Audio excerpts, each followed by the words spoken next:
What's up guys, Wes here, back again with another video, and today we're going to be talking about the potential price point of the PlayStation 5. Now, according to Industry Insider, this just came out a few days ago, that according to Michael Pachter, the PlayStation 5 could potentially cost $800 at launch. Now in this video, we're going to be unpacking those claims and see if there's any validity to it, and yes, that was a pun intended. But first, let's go ahead and roll the footage of Michael Pachter making this claim. PlayStation 5, Yeah. $800. Really? Have you looked at the specs? If they make the mistake they made with PS3 and charge 600 or more, Right. they've screwed themselves. So I don't understand it. It's like 50K or something and like 10,000 frames a second. I don't know what it is. It's really fast. But they're not going to charge $800. I know. I hope not. But I don't know how you spec that thing out at $300 or $400. I just don't know. So Maybe they'll surprise you. They're not going to surprise me at E3 though. We're talking about E3. They dodged E3 Yes. because they didn't have any good news to tell us.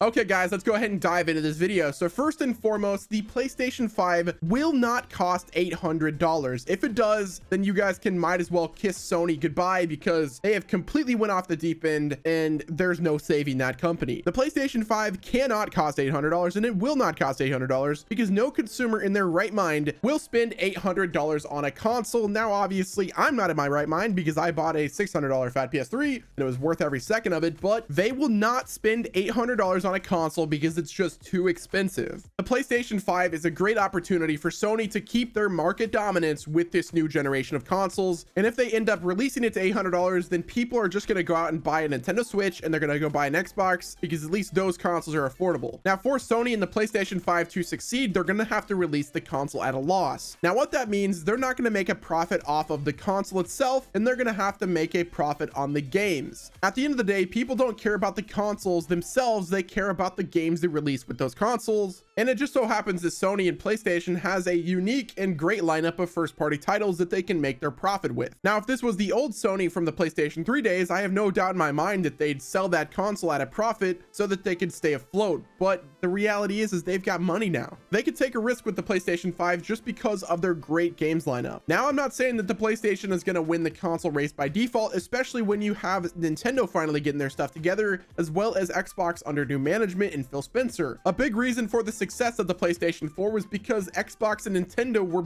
doing gall. They didn't know what they were doing. I mean, the Xbox One got released, which was a pretty big flop at the time, and then on the other side they had to compete with the Nintendo Wii U. So really it was PlayStation 4, which was a great console and it still is, versus the Xbox One at the time and the Nintendo Wii U. Obviously the PlayStation is going to win. This next generation console race is going to be completely different because it's going to be a level playing field. Nintendo has their act together, Xbox has their act together, and of course Sony has their act together. Now it's a little bit concerning that Sony didn't go to E3 this year, but I think that was just for the fact that they want to have a good E3 next year, and all of their games are pretty much released so far and they're focused on next generation. So I'm glad that they did skip out, but it's a little concerning nonetheless. Now let's talk about the main part of this video, and that is the specs of the PlayStation 5 and how much I think the console is going to cost. So we already knew it uses a Zen 2 processor and a Navi GPU, and we don't really know much about the RAM, but we do know that the SSD will support in some sort of NVMe M.2 drive. And if I were to take all the specs we have currently and, you know, put a price point on it, I would say that it's probably around $500 to $600. I don't think that they can release a console for more than $500.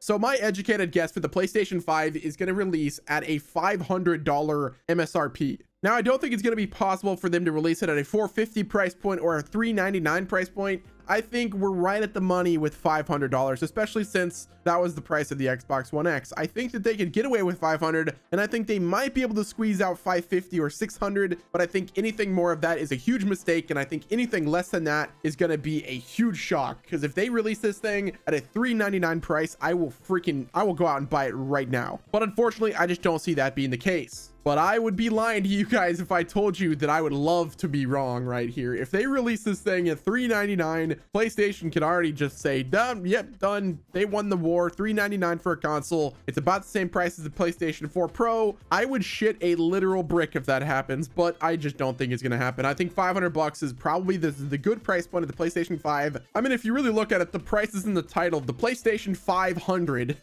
That's going to be the price. I don't think it's going to be anything more, anything less. And if it's anything less, like I said, I will be shitting bricks that day. Now, I think it's also worth noting that they finally reverted some of their anti-consumer policies, specifically with cross-save and cross-play with Fortnite and Rocket League. They still haven't budged on Minecraft, but hopefully that happens pretty soon. Now, another big thing that we have to worry about with PlayStation is their anti-consumer refund policy. At this current moment, the PlayStation has such an anti-consumer policy in terms of digital refunds, and that needs to change for this next generation. And now this is also a point of criticism that I have for Nintendo as well. People don't want to spend $60 on a game to find out that the game is actually pretty garbage, that runs like crap, and just doesn't have any content, similar to No Man's Sky. And as it stands right now, you could digitally refund games with the Xbox One and the Xbox One X and the Windows 10 store. This has got to be something that PlayStation gets right and Nintendo eventually folds on, because digital refunds are the future of games. We don't want to have to buy a game that's garbage and not get our money back. PlayStation also recently reverted the policy of not allowing subscription services like Origin Access on their platform, and they're finally allowing subscription services, which is another huge aspect of the gaming world. And I think that's going to be the future with the gaming industry, especially with Game Pass, Uplay Plus, as well as Origin Access. This is good news, and I really hope they continue to revert their anti-consumer policies. But at the moment, I just don't know of any other that they have that's really prominent besides the digital refunds. We finally have name changing on PlayStation, and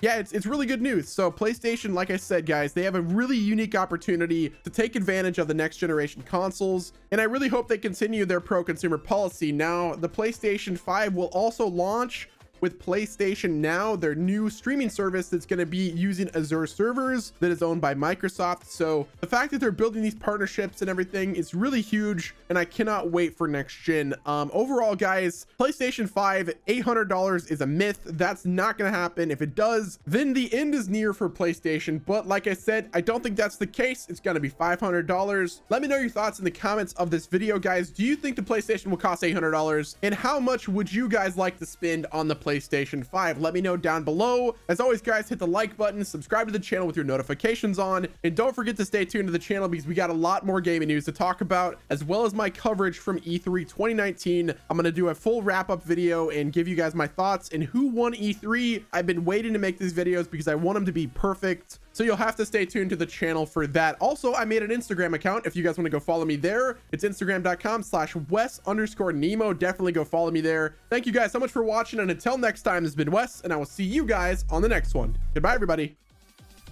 Oh, thank you.